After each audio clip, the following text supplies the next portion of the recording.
In this last part of our series on the epidemic of gun violence in Charlottesville, we sat down with Chief Longo to talk further about UPD's efforts to keep the community safe. This includes strengthening collaboration with the city and county, policy changes, and ongoing law enforcement training. You know, when I first came to this community in 2001, and it was the case with our city, county, and university leadership, that collaboration was seamless. One of the things I noticed when I returned to uniform public safety after my retirement from the city in 2016 was that seemed to have slipped a little bit. You can't wait to talk when you're in the middle of a crisis. We saw that on the evening of November the 13th and into the morning hours, how quickly an entire state pulled together. That happened because of relationships, it happened because of process that was in place, and it happened because we trained on that process. After any critical incident that occurs on these grounds or large-scale event, we do an after-action process. And we did that. That after-action process identified issues that we will look to work on moving forward. When everything is said and done, we'll be in a position to say, here's what will look different. We'll also say, here's what worked in the process extraordinarily well. I will tell you that if you've not gone on to the Department of Safety and Security's website, gone to the bottom and looked at our active attacker video, I welcome you to do that.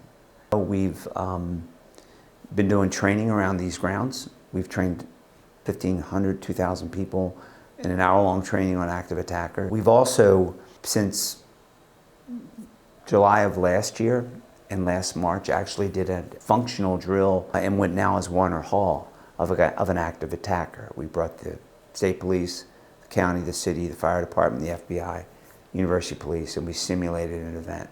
We practiced it, iterations of it over and over again. When something terrible happens, we have to be able to respond to it with great proficiency, skill. We have to have the means by which to do it. In an effort to be transparent with the community, Chief Longo and University President Jim Ryan hosted a town hall in late March. The town hall was held following a recent fatal shooting off the corner on Ellwood Avenue. Members of the community were able to inquire about potential solutions to gun violence at the end of the forum. I'm going to turn things over to Tim to give you an overview about recent trends and what we're doing to address them, and then we will open it up for questions. The most recent homicide, as I said, it occurred St. Patrick's Day weekend when the incident occurred. My understanding is that the individuals that were involved in that incident, both the shooter and the victim of that tragic crime, had an interaction in a local bar called the Biltmore. It's at the very end of Ellwood Avenue. It ended tragically in a shooting on an adjacent parking lot just across the street. One of the other things we paid a lot of attention to in the past couple of years here on grounds is to improving safety and security technology.